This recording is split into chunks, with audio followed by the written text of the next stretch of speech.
प्यारे बच्चों, आज हम बात करते हैं हिंदी व्याकरण के बारे में। ये हमारा नया विषय आज से शुरू हुआ है। हिंदी व्याकरण सीखने के लिए सबसे पहले हम बात करेंगे भाषा के बारे में, लिपि के बारे में और उसके बाद व्याकरण को समझेंगे। चलिए शुरू करते हैं। भाषा भाषा वह साधन है जिसके द्वारा हम अपने विचारों का आदान प्रदान करते हैं। इसके द्वारा हम अपने विचार या भाव दूसरों तक पहुंचाते हैं और दूसरों के विचार समझते हैं, है ना। जैसे हम आपको इस समय बोलकर समझा रहे हैं तो आप हमारे विचारों को, हमारी बात को समझ रहे हैं, और जब आप हमें कोई बात बताएंगे तो हम आपकी बात को सुनकर समझेंगे। तो भाषा के अब रूप हमें समझना आवश्यक है कि भाषा के कितने रूप होते हैं। वैसे प्रयोग के आधार पर भाषा के मुख्यतः दो रूप हैं। पहला है मौखिक भाषा और है लिखित भाषा। मौखिक भाषा वो होती है जैसे हम अपने मुख से बोलकर अपनी बात दूसरों तक पहुंचाते हैं। लिखित भाषा लिख कर प्रकट की जाती है। कभी कभी हम सांकेतिक भाषा का प्रयोग भी करते हैं। इशारों से अपनी बात समझाना सांकेतिक भाषा कहलाती है, लेकिन यह भाषा का मान्य रूप नहीं है। मान्य रूप हमारी मौखिक भाषा और लिखित भाषा है। अब आप कहेंगे सांकेतिक भाषा का प्रयोग। जी हाँ, सांकेतिक भाषा का प्रयोग भी बड़े स्तर पर होता है। जैसे आपने अक्सर देखा होगा, रेलवे में जो गार्ड होते हैं वो ट्रेन को हरी और लाल झंडी दिखाकर उसके चलने का, उसको ठहरने का संकेत देते हैं। देखा होगा आप सबने।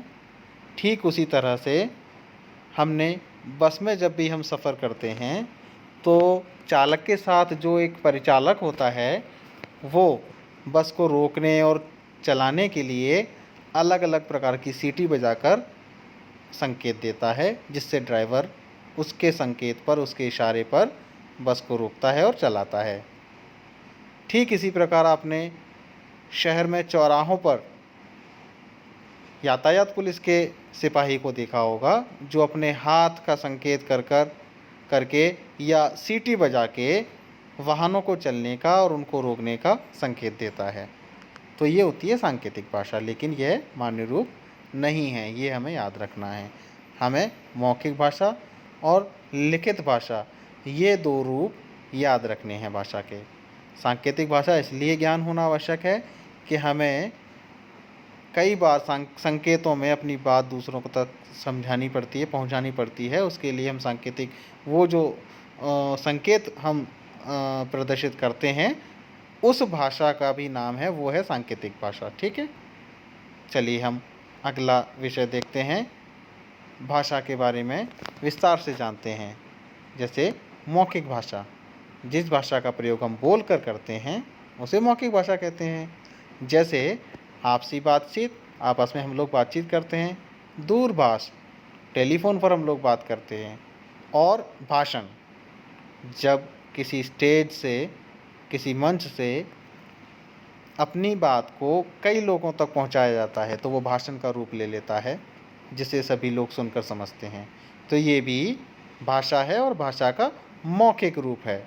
इसमें क्या होता है, दूसरा व्यक्ति सुनकर बात समझता है। यह भाषा का मूल रूप है। यानी भाषा का आविष्कार सबसे पहले मौखिक भाषा में ही हुआ था। सबसे पहले मौखिक भाषा प्रयोग की गई थी, उसके बाद हमारी आई थी लिखित भाषा। जिस भाषा का प्रयोग हम लिख कर करते हैं उसे लिखित भाषा कहते हैं। जैसे पुस्तक, पत्रिकाओं, समाचार पत्र आदि, इन सभी में भाषा के लिखित रूप का प्रयोग होता है। इसमें व्यक्ति पढ़कर बात समझता है। जैसे इस समय आप अपनी स्क्रीन पर ये पढ़कर इस चीज़ को समझ रहे हैं। लिखित भाषा का विकास मौखिक भाषा से ही हुआ है। जैसा मैंने आपको अभी बताया था कि सबसे पहले मौखिक भाषा का विकास हुआ था, उसके बाद लिखित भाषा का विकास हुआ। हिंदी हमारी राष्ट्रभाषा है और अंग्रेजी यह अंतर्राष्ट्रीय भाषा है। ये आप सभी को ज्ञात होगा, याद रखिएगा इसको। अगला विषय देखते हैं भाषा के बारे में। भारतीय भाषाएं कौन सी हैं और विदेशी भाषाएं कौन सी हैं। भारतीय भाषाओं में हमारे अलग अलग राज्यों में अलग अलग भाषाएं बोली जाती हैं, जैसे गुजरात में गुजराती, कश्मीर में कश्मीरी, पंजाब में पंजाबी, महाराष्ट्र में मराठी, उड़ीसा और आंध्र प्रदेश में उड़िया और केरल में मलयालम। ये हमारे देश की बात हुई। इसी तरह से विदेशों में चीन के अंदर चीनी भाषा बोली जाती है, स्पेन में स्पेनिश बोली जाती है, नेपाल में नेपाली, जर्मनी में जर्मन और ऑस्ट्रेलिया में अंग्रेज़ी। ठीक है, तो आपको देशी यानी हमारी भारतीय भाषाएं और विदेशी भाषाएं इनके बारे में जानकारी मिली। अब आगे देखते हैं, लिपि के बारे में जानते हैं। लिपि क्या होती है। भाषाओं को लिखने के लिए हम जिन चिन्हों का प्रयोग करते हैं उन्हें लिपि कहा जाता है। जैसे हम लोग हिंदी लिखते हैं ना, इसी तरह से हर भाषा की निश्चित लिपि होती है।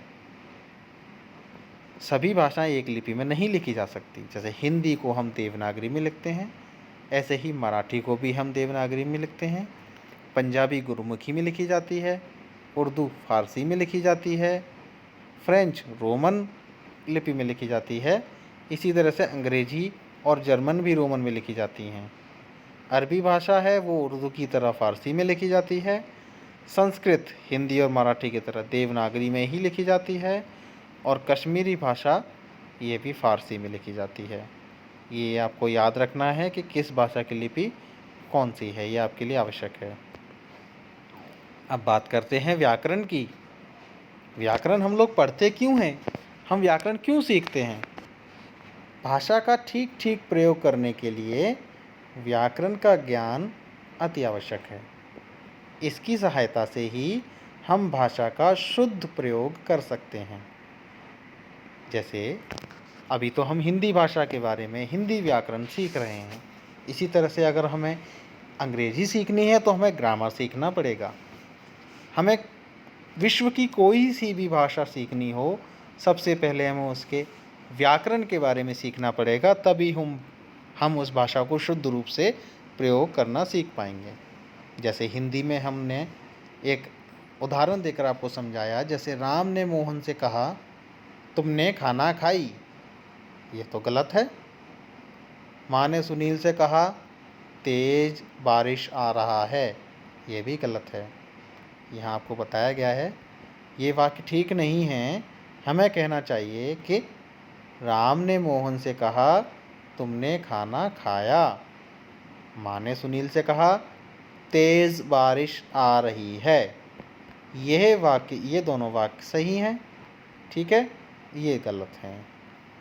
तो अब हमें ज्ञान हुआ व्याकरण का ज्ञान क्यों आवश्यक है। इसलिए कि हम भाषा को शुद्ध रूप से लिखना तभी सीख पाएंगे जब हमें व्याकरण के बारे में ज्ञान होगा। ठीक है, व्याकरण क्या है। अब व्याकरण की परिभाषा आपको याद रखनी है। व्याकरण वह शास्त्र है जो भाषा को शुद्ध रूप से पढ़ना, लिखना और बोलना सिखाता है। इसके 3 विभाग होते हैं। पहला है वर्ण विचार, जिसके अंदर हम वर्णों के भेद, उच्चारण आदि का वर्णन किया जाता है। शब्द विचार में हम क्या करते हैं, इसमें शब्दों के प्रकार और उनके निर्माण पर विचार किया जाता है। और वाक्य विचार के अंदर इसमें वाक्य के प्रकार, वाक्य परिवर्तन और वाक्य संश्लेषण पर विचार किया जाता है। इन तीनों विषयों के बारे में हम विस्तृत रूप से अगली कक्षा में पढ़ेंगे। तब तक के लिए आपको ये अपने पुस्तिका में नोट करना है, लिखना है और याद रखना है। ठीक है, चलिए मिलते हैं अगली क्लास में, अगली कक्षा में।